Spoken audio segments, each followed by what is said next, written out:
Bismillahirrahmanirrahim. Elhamdülillahi Rabbil alemin. Hər birini salamlayıram. Gününüz xeyirli olsun inşallah. Mövzumuz İslam əqaidi barəsində idi. Biz ötən bəslərdə ümumi olaraq Allahşünaslıq, Peyğəmbərşünaslıq və eyni zamanda İmamşünaslıq ətrafında siz əzizlərlə müzakirə etdik və növbəti müzakirə edəcəyimiz məsələ məad məsələsidir. Ümumilikdə məad İslamın əsas etiqadi prinsiplərindən biridir. Biz Quran-ı Kərimə diqqət etdikdə görürük ki, Peyğəmbərlər necə insanları tək Allahlığa, təvhidə dəvət edib, eyni zamanda məad və qiyamətə də dəvət edib. Buna görə belə nəticəyə gələ bilərik ki, necə təvhid, tək Allahlığa etiqad önəmlidir, məada, ölümdən sonraki həyata etiqad etmək, iman gətirmək də İslamın, Quranın əsas prinsiplərindən hesab olunur. Buna görə İslam əqaidində məad dinin əsas prinsiplərindən biridir. Yəni, hər kim qiyamətə, məada inanmarsa, iman gətirmərsə, etiqad etmərsə, bu müsəlmançılıqdan çıxmış hesab olunur. Bəs ümumi olaraq məad nəyi ifadə edir? Bu barədə biraz sonra sizlərlə danışacağıq. Amma İslam ilahiyyatında məad barəsində ölümdən sonraki məsələləri, qiyamət barəsində olan mövzuları hansı formada müzakirə edilir? Ümumən İslam ilahiyyatında məad haqqında olan müzakirələr hansılardır? Qısa olaraq mən bunları istərdim ki, sizin nəzərinə çatdırım. İlk olaraq İslam ilahiyyatında, yəni kəlam kitablarında müzakirə mövzusu budur ki, məadın zəruriliyi, yəni niyə məad olmalıdır?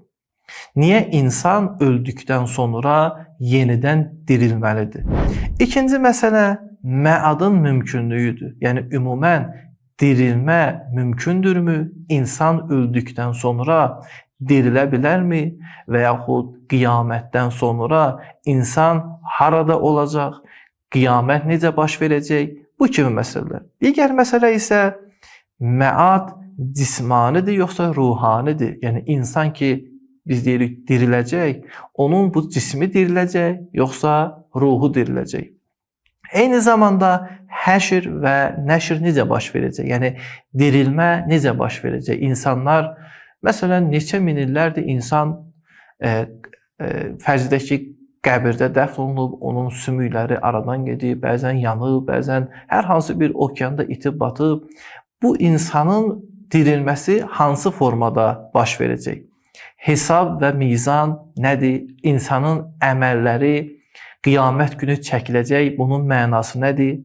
Əməllər kitabı insanın yaxşı əməlləri sağ tərəfinə, pis əməlləri sol tərəfinə veriləcək. İnsanlar sirat körpüsündən keçəcək. Bunların hamısının mənası nədir? Eyni zamanda qiyamətdə şəfaət olacaqmı? Şəfaət olacaqsa şəfaət edənlər kimdir? Şəfaəti kimlərə şamil olacaq? Eyni zamanda cənnət və cəhənnəm hal-hazırda vardır. Ora necə yerdir? Onların fərqi nədir? Cəhənnəm niyə görə əbədi olacaq?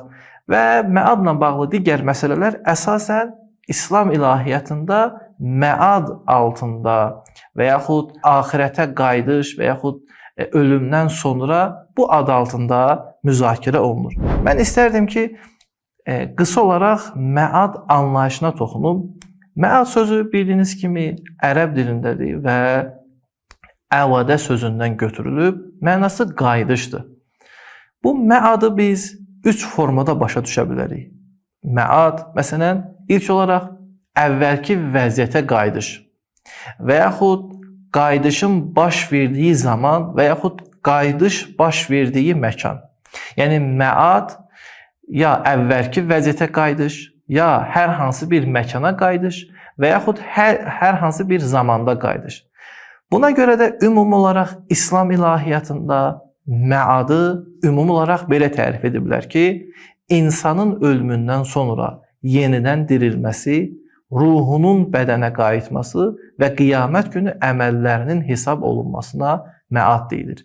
Və yaxud daha qısa tərif budur ki, məad insanın ölümündən sonra başqa bir aləmdə davam edən həyat mərhələlərindən ümumi adıdır. Yəni məad insanın öldükdən sonra başladığı həyatın adıdır.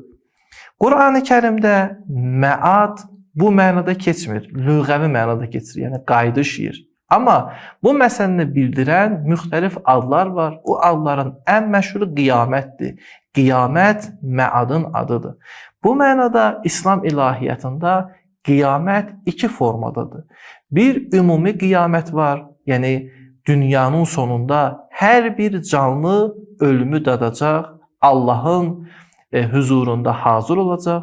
Bir də xüsusi qiyamət var. O qiyamət də budur ki, hər bir insan öldükdə onun üçün artıq qiyamət başlayır. Yəni onun üçün artıq hesab, kitab başlayır. Hər bir halda qiyamət və yaxud məadı ifadə edən Qur'an-ı Kərimdə müxtəlif adlar var.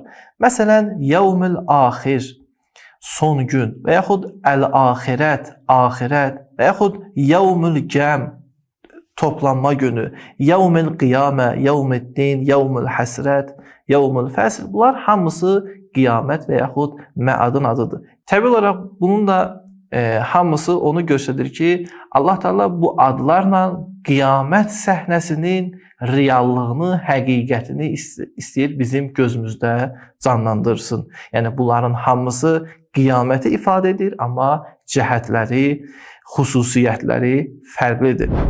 Burada digər məsələ bundan ibarətdir ki, biz dedik ki, məad insanın ölümündən sonra yenidən dirilməsi və yaxud ruhunun bədənə qayıtması və yaxud qiyamət günü əməllərin hesab olunması.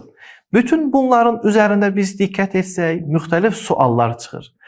Ümumi sualların nəticəsi bundan ibarətdir ki, biz məad barəsində istəyiriksə tam olaraq bir mərifətə, bir elmə sahib olaq, iki məsələ ətrafında biz tam olaraq müzakirə etməliyik. Onlardan biri ruhdur, ikincisi isə ölümdür.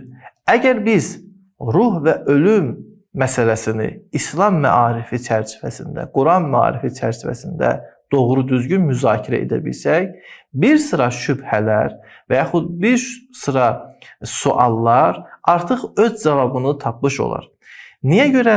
Çünki o şəxslər ki, məadı inkar edir, yəni ölümdən sonraki həyatı inkar edir, onların əsasən gətirdikləri və yaxud ifadə etdikləri sual və şübhələr bundan ibarətdir ki, insan öldükdən sonra necə dirilə bilər?